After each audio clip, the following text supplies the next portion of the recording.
Okay, so welcome everybody to this next seminar in our DiveRSE series. I'm Jeremy Cohen from Imperial College London. I'm going to give a little brief introduction to the DiveRSE series and to the session, and then I'll be handing over to our speaker today, who is Rowland Mosbergen. And the other thing I just want to say is a huge thank you to the Society of Research Software Engineering. They have very kindly supported this event and supported the time for preparing the material through their events and initiatives grant scheme. So we're very grateful to them for that support. I know Roland's not been 100% in the last few days, so I'm glad you're feeling better, Rowland. But we'll bear with you. I hope you're feeling okay to go ahead. Can you see the slides okay? We can, yes, absolutely. Well, certainly I can. I hope everybody else can, but do put a message in the chat. Excellent. Right, so because we've got a lot to do, first I just wanted to highlight that I begin today by acknowledging the Boonwurrung people, the traditional custodians of the land on which I work and live today, and pay respects to their elders past and present. And I extend that respect to Aboriginal and Torres Strait Islander peoples that might be here today. And probably not that relevant, but the idea here today is about actions. And so for a more an Australian audience, I would be suggesting these donations to the Westerman and Julia Institute and the Jojo Foundation. Okay. So it's like an iceberg. It's quite simple, but there's a lot of stuff going on. So the first one is around this will challenge you, a trigger alert, my motivation, discrimination resulting in a lack of opportunities, the actual capability maturity model that actually kickstarted all of this, the pushback that can happen. I talked about the intersectionality spectrum, the merit model percentage, some discourse analysis and key points. And because this is supposed to be concrete, I really want to be able to say, how can you help right now, straight away after you leave this meeting? Real life implementations and acknowledgements. So this will challenge you because feeling uncomfortable is part of change. So the idea is that we don't want to shy away with uncomfortable truths. So Ruby Bridges was 6 in 1960 when she went to a previously white school. And how do you think she felt through that year? So remember that on this tweet, Ruby Bridges, when she started her elementary school, a white woman held up a black baby doll in a coffin. Another white woman threatened to poison her so that she was only allowed to eat food that she brought from home for her safety. Now she was 6 years old. How do you think she felt throughout that year? You know, this is why it's important to center marginalized perspectives, because it's not just some simple things. Sometimes it can be very, very confronting. And this is why courage is needed.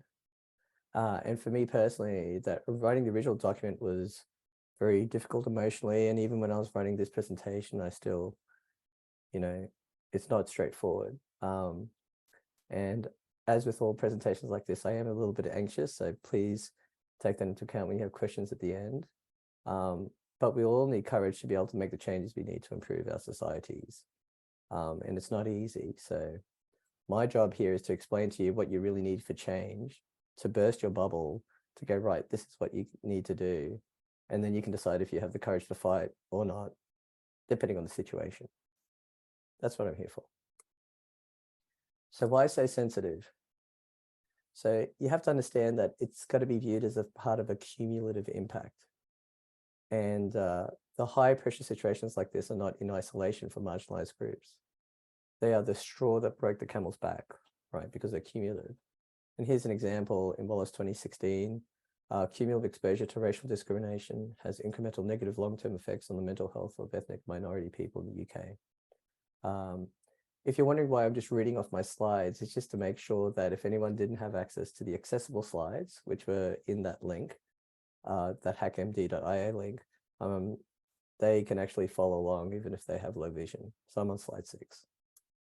So slide 7. So on the left, you can actually see how I might react to a minor event. This is this yellow orangey thing at the top here. But it triggers deep emotional reactions based on previous trauma that's accumulated over time. So I have a big reaction to that. But on the right is of how a person with privilege might view the same minor event and judge my reaction as an overreaction, because they're not seeing all the things that have happened to me previously. So the first thing is, oh, why are you overreacting? And I think this is a really great way of being able to explain why there's such a difference in opinion. So my motivation for doing all this at the start was being able to have the courage to question core beliefs and take on board uncomfortable truths. After I gave this talk at a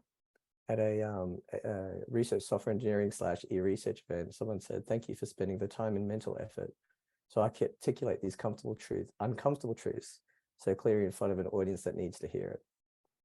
That was the presentation in person where I cried twice during the presentation.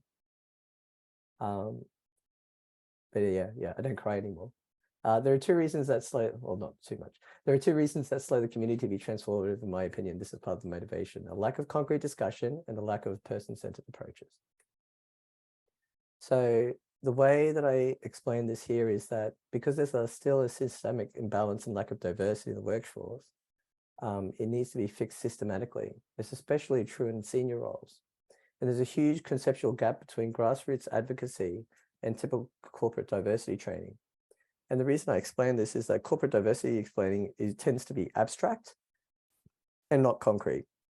So I'll give you an example here. So in this theoretical model, we've got the theoretical as the column, we've got the abstract, theoretical and practical as the columns, and abstract and concrete as the rows.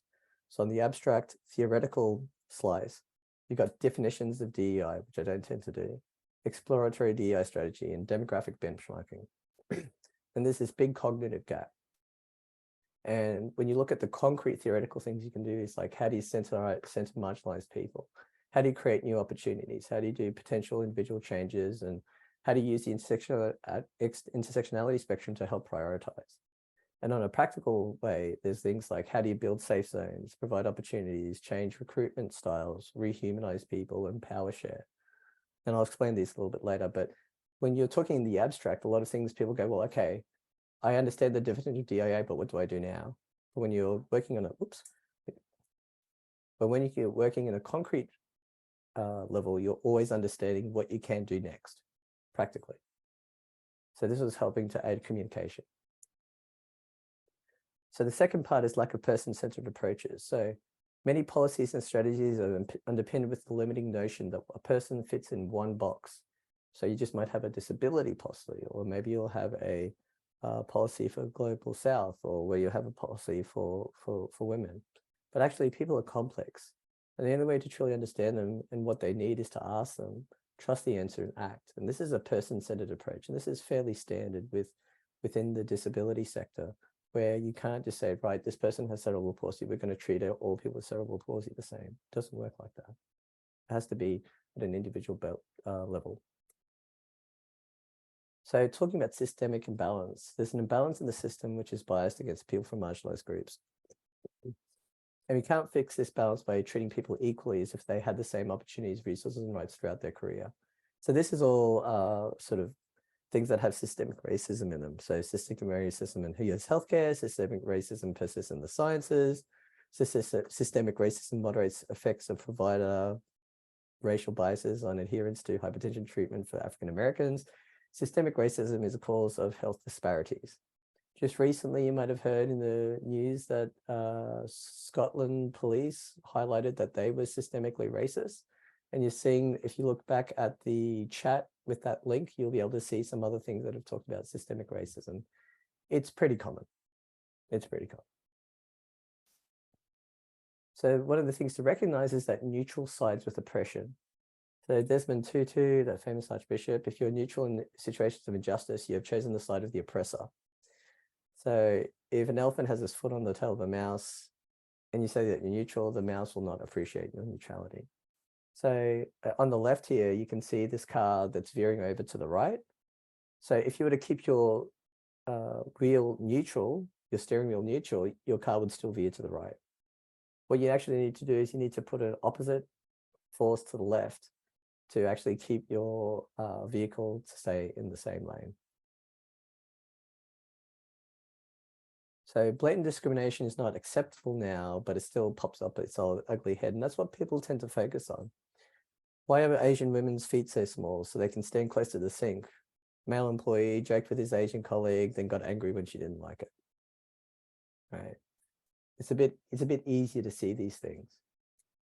But actual subtle discrimination is far more challenging. And the way that I explain it is this idea of using a snakes and ladders analogy to show the degree of difficulty. And if you look at someone who might be privileged compared to someone who is marginalized, you might say that this person here, see if they've got this little pawn there, you could say, well, this person has more experience than this person at the bottom because they're closer to their goal of being a CEO. But if you look at how many snakes that the person at the bottom has had to deal with compared to the person at the top, you might say, well, actually, even though they have less experience, they've actually had a higher degree of difficulty. They might actually be better than what they seem on paper. So if you only measure someone's experience and don't take into account the degree of difficulty, you could miss out on talent. And more importantly, subtle discrimination can be worse. The results show that across every job and individual outcome, the effects of subtle discrimination are at least as bad as, if not worse than, overt discrimination. I think this is because people don't believe you.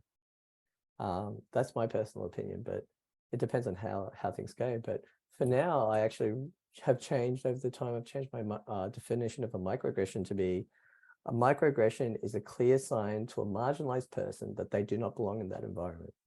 So you could be welcomed, but if you know that you don't actually belong there, then no matter how welcome you are, it really doesn't matter. And that's how I define things as a microaggression, which might be a lower bar than what other people have seen. The other point to make is that intersectionality increases the degree of difficulty. So one of the few definitions that I say, the way I see it is belonging to more than one marginalized group. It just means that you have more areas that can open you up to attack. So if you're a woman of color who is a migrant coming to a new country, you've got a higher degree of difficulty than, say, someone who might be a privileged woman who was born in the country, right? It gives you more areas that can open you up to attack. And being able to understand that is key to being able to help. So intersection, it was originally coined by Kimberly Crenshaw in 1991 in her publication, Mapping the Margins. So the thing is that this discrimination results in a lack of opportunities. And I want to show you a few, not all, a few ways in which they're discriminated against. And this is really subtle. Who are the people who are punished versus the people who are forgiven?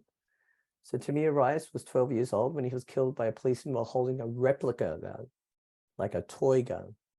He didn't make any verbal threats nor point the gun towards the officers, and he was still killed within a minute of the officers arriving at the scene.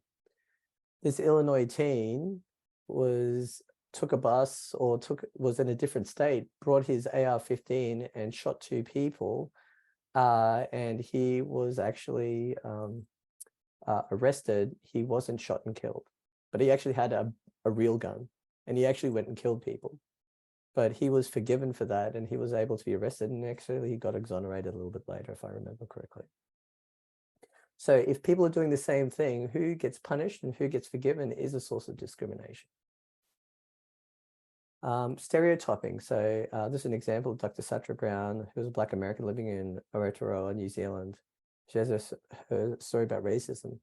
White privilege still reigns, and people of color are still the target of racism, which shortens our lives. As long as it's our reality, we have no choice but to talk about it. So I'm not going to read the first part, but I'll read the second part on the left here. A Maori colleague is regularly asked if he's the orderly, despite wearing a uniform and ID that both say doctor. An Indian friend gets told by a prospective landlord that his Thai wife can't cook her smelly food despite being accepted to pay the costly rent. Again, it's this consistency, right? It's these subtleties. A lack of privacy. So in Australia, around the health and well-being of transgender Australians, out of 920 responses, 33% was discriminated against in employment, 26% in accessing healthcare, and 6% in government services. If you example of Ashley Kelly, who was working at a department store, one of her colleagues went even further, cornering her in the women's toilets and trying to look up her skirt, right? Again, it's just this lack of privacy that somehow that they have this opportunity to be able to do this, which is just completely wrong. So again, if you wanted to follow more, and Professor Sadia Solomon from Macquarie University is a great person to follow around trans rights. Low expectations. You can't study chemistry. That's what a well-meaning teacher told Angela Binjamba, a Malawi refugee. But now she's studying biomedical science and on her way to becoming a doctor. So now I just want to point out, did you see how the teacher was forgiven in this statement? A well-meaning teacher. How do we know that teacher was well-meaning? Right? They probably just gave the teacher the benefit of the doubt. They forgave the teacher. This is what happens. Gaslighting. So a form of psychological manipulation in which something is completely pretty much the opposite of the other. 6 or so doubts of seeds of doubt in the target individual, make them question their own memory, perception, and sanity. This story is from Imani Barbarin. In high school, I felt like I was living a complete lie. I was the only Black disabled school in the school, in the school, frequently paraded around by the administration, example of the school's diversity.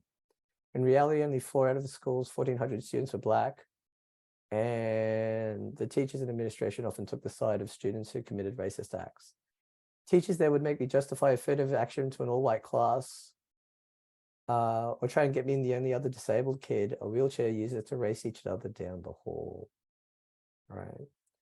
So if you say that you care about diversity and you don't do it, it's a form of gaslighting. Even looking for housing can affect your work. So there's an example of Hassan, an engineer, applied for 5-bedroom rental property in the same neighborhood. He was rejected. The landlord didn't like their application. He wasn't surprised. It's very common for people of African background. They always get knocked back. Now he would have to drive to work, go past that house and go every time, handle like, I could be moving into that house. And because he couldn't move into that house, he has to keep looking, right? That takes time away from him doing networking. It takes time from him from being able to study more. It takes time from his family, right? It just is a death by 1,000 cuts. It can even be erased altogether twice. So this is a very famous situation at Davos, where Vanessa Nakate, who's a Uganda climate activist, was just cropped out of the picture. And as she says, you didn't just erase a photo, you erased an entire continent, but I'm stronger than ever. So that was pretty bad, but it happened again in 2021 at COP26. So this is normal. To be able to be just removed is normal for people from marginalized groups. And the point is that these discrimination results in a lack of opportunities over time, and that actually reduces employability. And this is demonstrated in the video, Are You Really Hiring on Merit? A story about hiring senior management with diversity and inclusion. And the only way to solve this is to give people from marginalized groups more opportunities to make up for the ones that they've lost. This is an example of Ella Fitzgerald. I owe Marilyn Monroe a real debt. It was because of her that I played the Macambo, popular nightclub in the 1950s. She called the owner and told him if he'd book me, she'd take a front table every night. I never had to play a small jazz club again. She didn't need mentoring. She didn't need to lean in. She didn't need to do more study. She didn't need to do more jazz. She didn't have to do anything. She needed an opportunity to make up for the ones that she wasn't getting. So I want to talk about the capability maturity model for diversity in organizations. So only one slide. It's quite a complex table, and it probably didn't make sense if we didn't go through all the preamble. So I'm on slide 28, just for those who are following over at home. I'm just going to take a little sip. So this is broken up into 5 levels, and it's really a simple one. And the first one is systems encouraging lack of diversity. There's no understanding. There are no key questions being asked. I don't see that very often. A lot of the time I see people in level 2, systems that are neutral, that keep the status quo. There's an understanding of blatant issues in diversity, but not systemic issues. And the key question is, how do we stop unconscious bias and only judge on skills and experience? So I don't think level 2 is a good place to be. And a lot of the times I get in trouble because a lot of people say, oh, but we're just trying to remove our bias. And it's like, no, actually, that's just going to keep systems neutral and it's going to keep the status quo. What we need is go to level 3 and level 4. So level 3 is individuals actively fighting the status quo. This is where there's an understanding of blatant and systemic issues.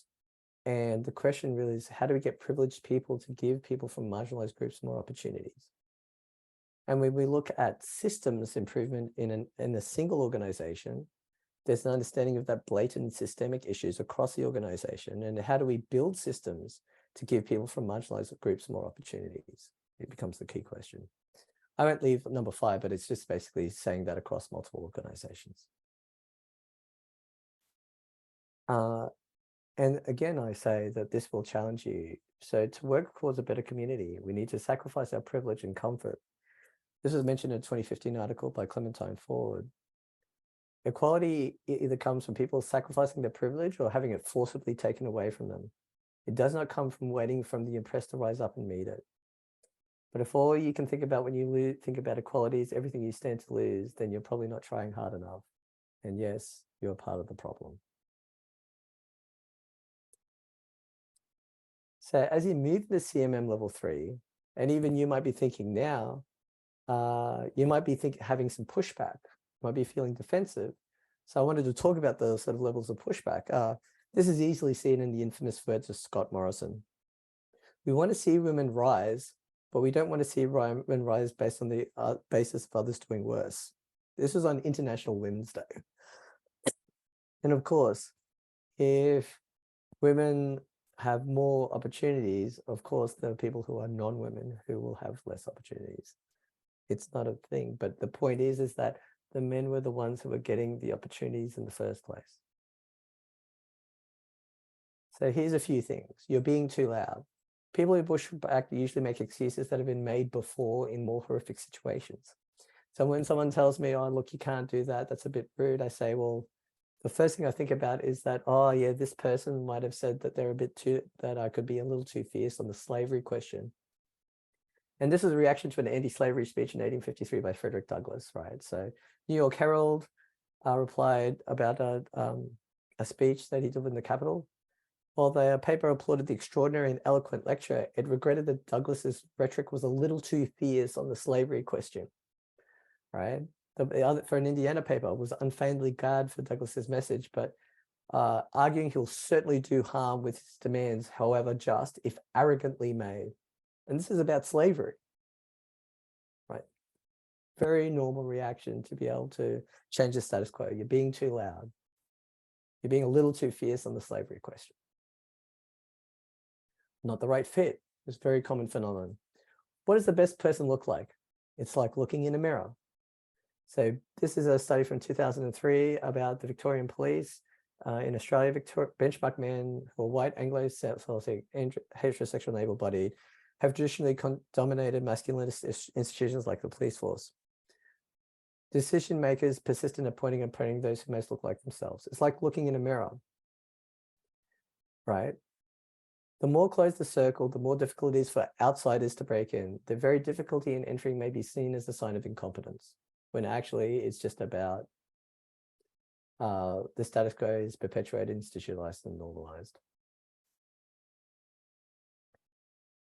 The other excuse is that doesn't happen anymore. Remember Ruby Bridges? This is what she looked like in 2020. She even has a website. Don't let the black and white photos fool you into thinking it was a long time ago. Then remember the murder of George Floyd. It just keeps happening again and again and again. It's normal. And if you go back and you look at the link in that chat with a list of other resources, you'll see that there's a lot of links where people in the UK have just called themselves out for having systemic racism in their institutions. But we already hire on merit. An example from Sarah Kendzior is hiding in plain sight, but all this information about Donald Trump's lifelong criminal activity has been documented for years. It just wasn't brought to the forefront when voters needed to know about it. Remember that point about who is forgiven and who is punished? Donald Trump's a really great example of that. Even if you have lifelong criminal activity, if you're very privileged, it will all be forgiven. So did Donald Trump, Boris Johnson, and Scott Morrison get to the top due to merit? This is one of my favorite pictures, the end of civilization. So this is an anti-suffragette postcard from 1910, showing what the end of the world would look like if women got the vote. When women vote, it won't be lawful for a man to remain single. So there's a lot of women pushing people into the registry office.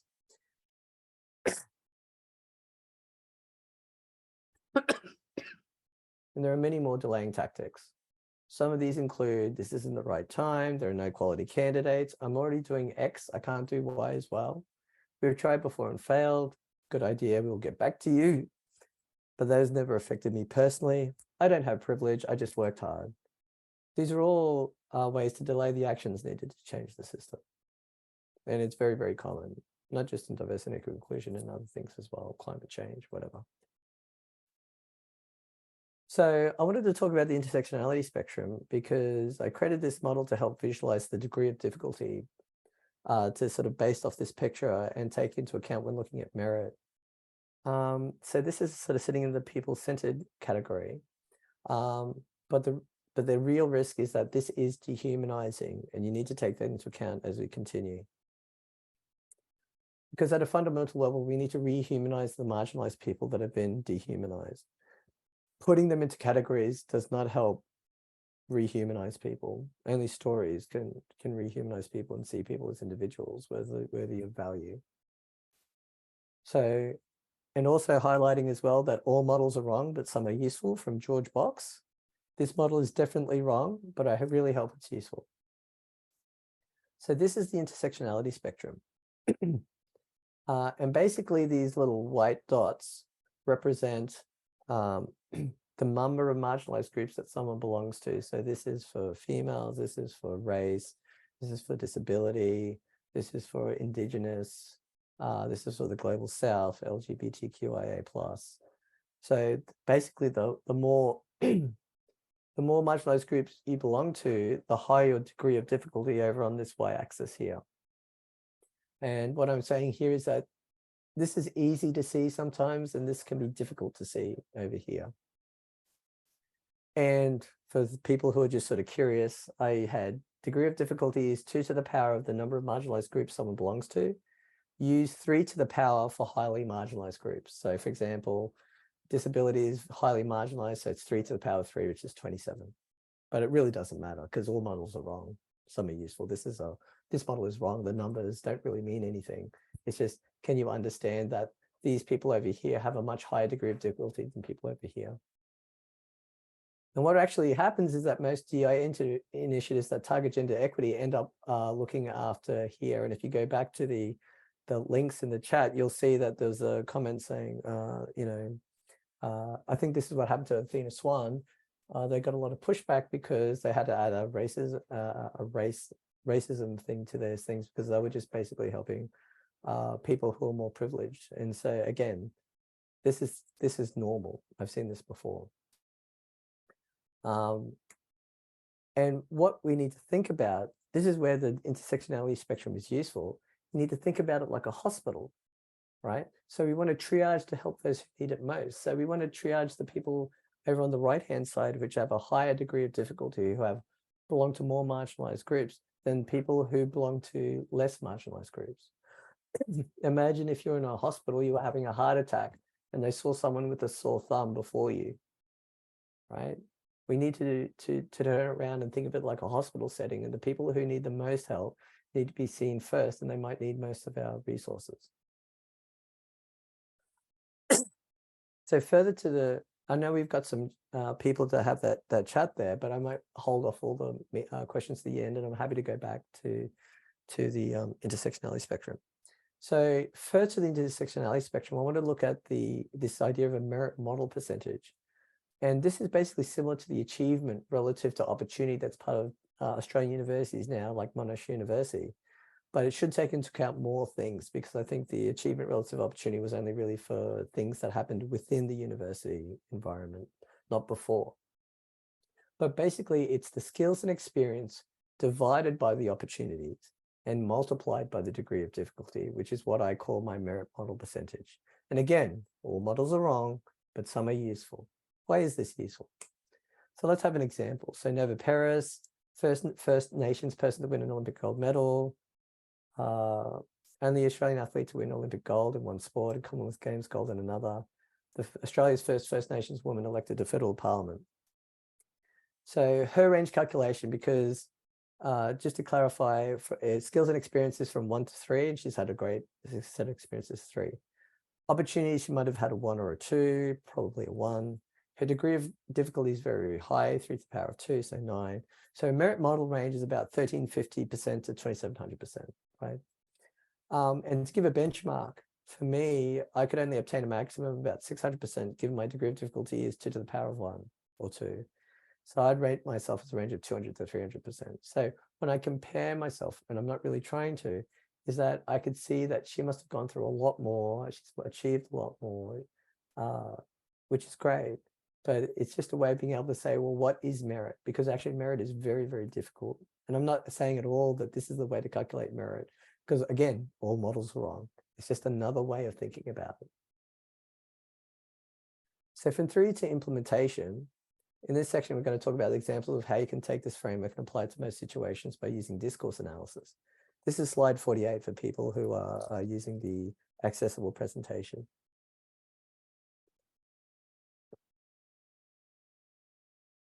So what makes discourse analysis unique is it posits that social reality is socially constructed. Discourse analysis goes beyond the literal meaning of words and languages. So discourse analysis also tells you a lot about power and power imbalances, including how this is developed and maintained.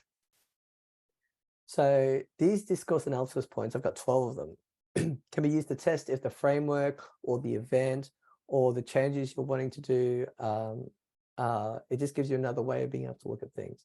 They range from the high level, which is on the first column, to understanding, which is the 6th in the middle, and to outcomes on the last column. And I'm just going to give you some really quick things on how you can use them. So I won't go through them right now. I'll go through them as we go. So does this engender trust and legitimacy? This engenders trust and legitimacy. So this is the questions that you might want to ask. Does the strategy build trust and shows that we've tried beyond a reasonable doubt? Does it show that we're committed? Does it show we're going to be held accountable? Does it show the most marginalized people that we understand the challenge? A lot of strategies that I've seen, especially the UK RI strategy that initially came out, did not show this. But you can apply this to a lot of different areas. Question, does this humanize, it humanizes policy and strategy? So does the strategy humanize the most marginalized people? Is it trying to help? Does it use a lot of numbers and percentages, which doesn't humanize people? Does it ignore stories and narratives that center marginalized people? Does it sound like people can just be changed around like spare parts? Look, if we just had a more marginalized things, our profits would grow. Does it highlight the business case or increase profitability as its key drivers, which again is dehumanizing? Does it highlights challenges to the audience? So does the event, the strategy, the policy highlight that there's need for people to share power? Does it highlight that by staying neutral, you're on the side of the oppressor? Does it highlight you'll get things wrong and we'll have to navigate through that? Does it highlight this continuous improvement challenge and therefore lifelong learning is involved? Right, it never stops. So here's the start around some of the understanding parts. Does it understand that change is uncomfortable? Again, sharing power. You'll get things wrong and you'll be called out for that. Does it highlight that you could actually dampen some of the joys you took for granted? So a lot of the times, things that I really loved or movies that I really loved when I was younger, I watch them through this lens now and I can't like them as much. It's actually sort of been a bit of a buzzkill for some of the things that I enjoyed when I was a kid. Does it understand marginalized people by centering them? You can see there's a theme here. Are we centering the most marginalized people for this event? If so, how? Who are the most marginalized people in this context? Are they even in the conversation? Are they even in the community? Because most of the time, the most marginalized people don't even get into the community. Do we have anyone with lived experience, or do we follow marginalized people on social media to ensure we have more information? This is really, really important. Understands the different degrees of difficulty. So questions you could ask: does this take into account the different discrimination people have faced? If so, how? Does this take into account the triggers and difficulties people have faced previously? Does this make assumptions that are from a privileged perspective? Understands intersectionality as a spectrum. Does this take into account the cumulative effects of discrimination across all areas? Does this indicate the specific context for this environment? Because I forgot to mention, for the intersectionality spectrum, it is contextual. You can change the intersectionality spectrum to fit the context of the environment that you're looking at. And the one I showed you was a broad general Australian one. Does it include those people who aren't even in the community due to the effects of cumulative discrimination? Again, the people who are usually the most marginalized don't even partake in the conversation. Understands cumulative effects of marginalization. Does it take into account the cumulative effects of marginalization, for example, achievement relative to opportunity? Does this decrease the emphasis on years of experience and increase the emphasis on continuous improvement skills? Does it clearly explain that the recruitment process takes this into account? And I've got a conversation about how you do that later on. I'm just checking the time. Understands merit is often based on opportunity, not ability. Do the questions take into account the cumulative effects of marginalization? Does the interview panel have a broad range of diversity across the intersectionality spectrum? Does the interview panel share the questions before the interview, right? Because again, that might actually be helpful for people who have had less opportunity. So these are practical things. It provides practical actions as an organization. Does it clearly identify practical next steps that will focus on the key challenges?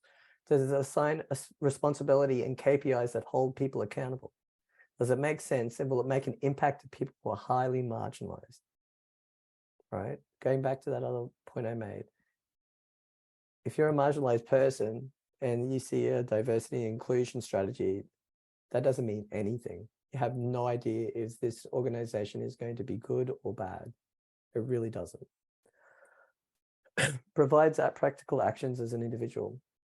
Does it clearly identify practical next steps for an individual? There's a way to take responsibility in a new way that holds myself accountable to others. Does it make sense and will make an impact to people who are highly marginalized? And recognizes the need to share power. So does it clearly identify practical ways that executives will share power? Is there a way to hold people accountable? And does it make sense to people who are highly marginalized? Again, you can see this pattern, right? We have to center marginalized people, highly marginalized people, to be transformational. So how can you help as an individual?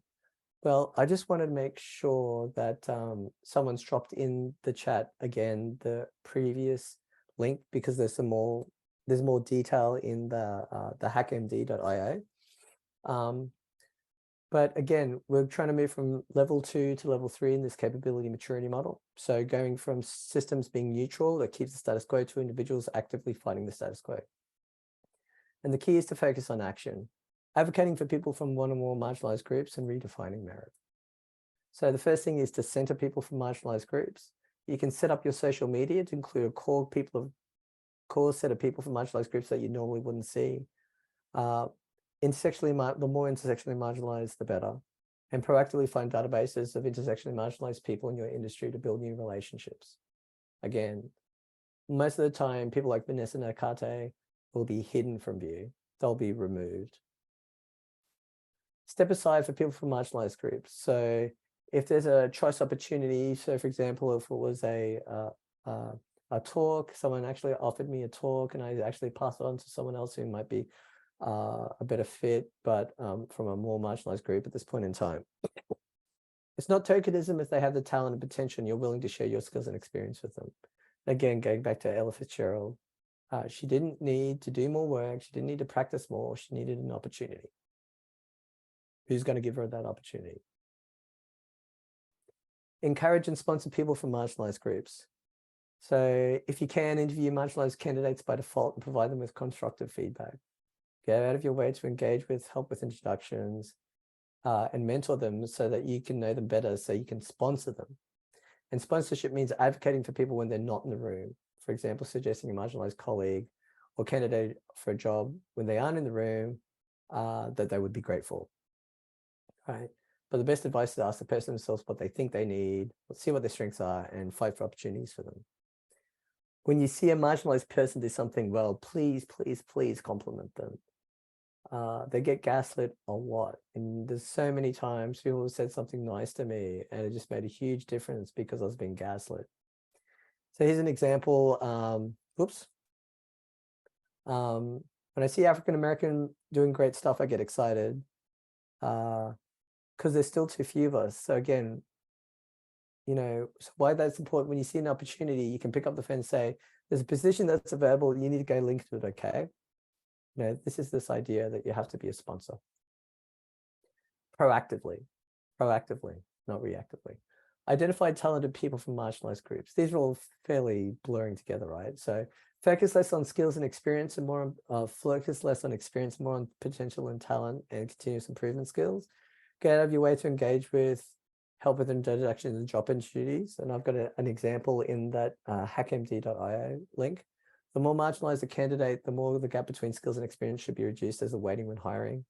And take into account extenuating circumstances. For example, returning from long-term maternity leave and then doing a comparing skills test is not the best idea. And this is talked about a little bit more in this presentation I had, which is future-proofing your workforce while navigating organizational change. So how can you help as an organization? This is going from level 3 to level 4. So with recruitment, you want to focus less on experience, that's a skill, and more on potential and talent and continuous improvement skills. You want to use achievement relative opportunity to take into account extenuating circumstances. You want to use selection criteria that incentivizes DEI work. So a demonstrated ability to champion, identify, and mentor diverse candidates for senior management roles.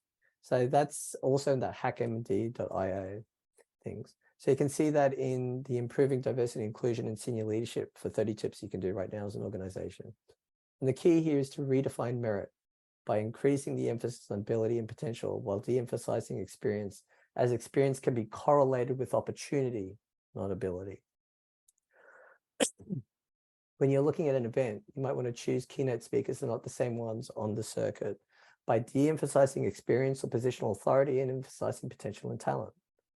Commission an accessibility report, create a sponsorship package that helps to pay for the accessibility and implements the suggestions.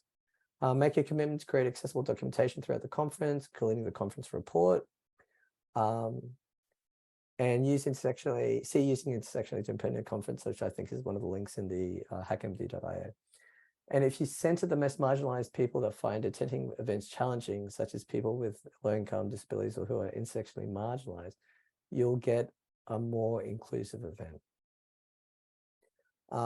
When you're mentoring or doing training programs, you want to choose educators and training coordinators that understand DEI and value the lived experience of those who are highly marginalized. And you provide opportunities for educators that are highly marginalized by, again, de-emphasizing experience and emphasizing potential and talent. Budget for the accessibility needs for presentations, documents, and examinations. And there's more in the documentation for the mentoring for people of color aiming for senior leadership positions program that I did in 2020. But again, you're trying to center the most marginalized people. So publishing and citing, which again is very political. When you're looking at publishing about the RSE community, identify co-authors that are the same ones on the circuit by de-emphasizing experience. Very similar pattern, right? Ensure you cite marginalized people who have shown potential who may not have positional authority and reputation alongside those that do. Encourage talented, highly marginalized people outside your standard networks by offering support to write papers or work collaboratively, right? Again, these are all very, very similar. I'm just really repeating myself, but it's about centering the most marginalized people and recognizing that they may not have the same experience due to lack of opportunity. So when you're looking at strategy and policy, one of the key things is write it with marginalized people as one of the main audiences. Because if they don't believe you, it's not really going to make anything else happen. Ensure the language humanized is not completely filled with percentages and numbers. Ensure the strategy is practical and focused on individual as well as systemic power sharing. Make a commit to accept that this will not be easy or comfortable and stay the course. and recognize the strategy should be updated iteratively as programs develop. So if you have a look at the feedback on the UKRI EDI strategy, you can have a bit of an understanding where that comes from. And again, that talks about centering the most marginalized people.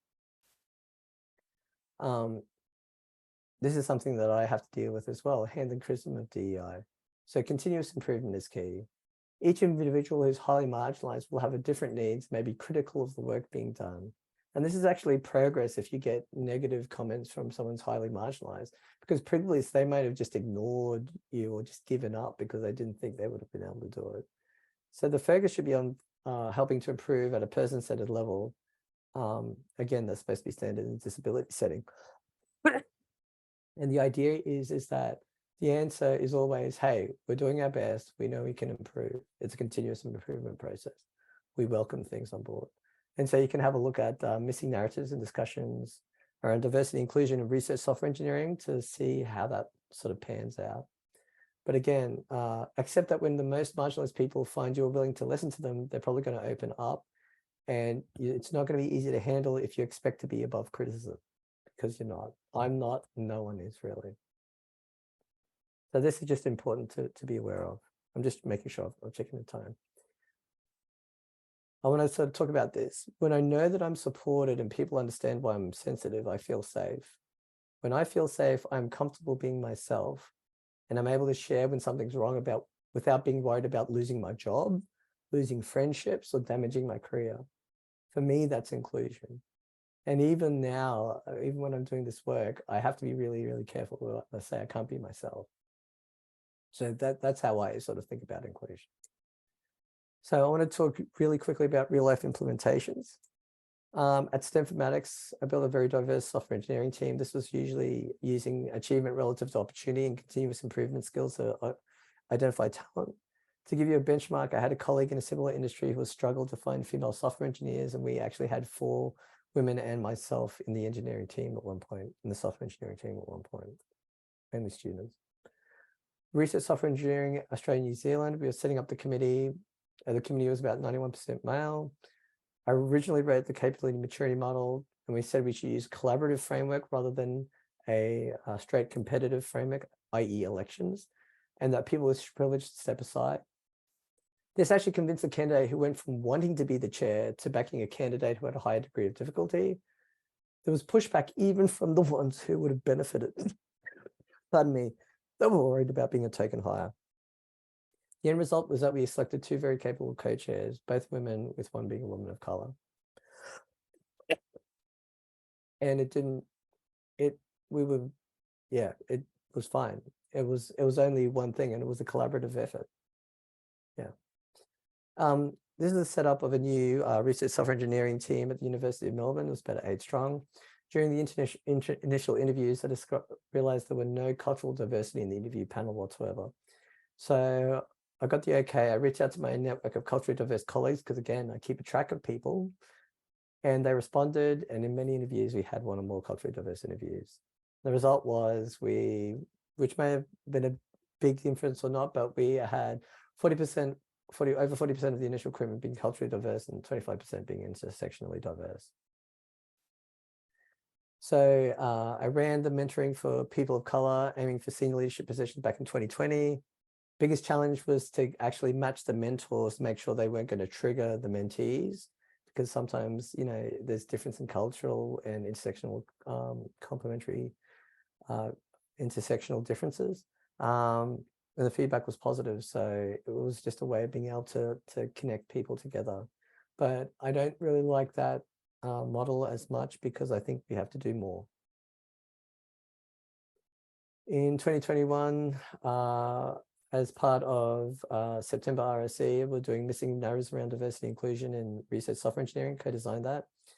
This centered intersectionally marginalized people and offered an honorarium for their efforts. And Yanina, that some of you might know, was like, during that, she actually said, it makes me wonder what people like me could achieve if we weren't wasting our time breaking through all these barriers.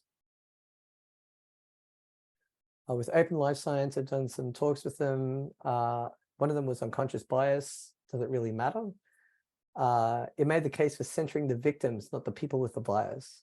If you're stabbed in the back with a knife, does it matter if it was done on purpose?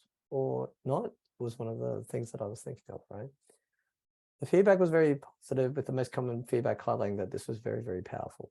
Because again, when you're centering the victims, when you're centering the most marginalized people, things can be transformational. Okay. Designed a recruitment campaign for open life science and meta-essentia. I created a recruitment process that centered the applicants' perspectives, and they got a lot of applicants from a lot of different areas, and they cited meta-essentia. And actually, because it kind of went viral, what meta-essentia said, and there were applications received from people who didn't even actually know that they existed, because people were sharing this. It was a transformational way of doing things. That was fun. And Vive la Difference that Jeremy talked about before, that I gave a 5-minute talk there that led to people having enough interest to doing a different version of this particular talk. And that actually allowed the University of Manchester new flagship anti-racism program, and this framework was used to disseminate through that. And it's used in the School of Engineering there. This framework was used to facilitate an exploratory session. This was co-designed with another international consultancy firm. And this was the most complex situation that I could possibly think. And I thought that, hey, if my model was going to fail, it would fail here.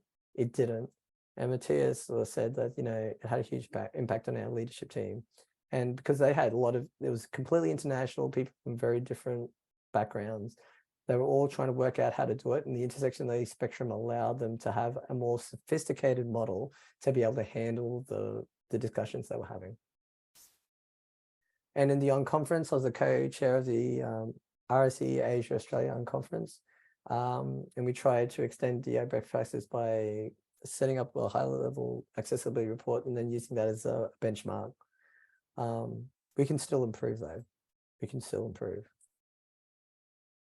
Because we've got a little bit of time, I just want to point out the Sven's one. As a stupendously privileged white male whose life has essentially gone the easy route to success, I'd like to compliment you on this work, which is a really nice thing to say. And because, again, the idea here is to be able to challenge perceptions.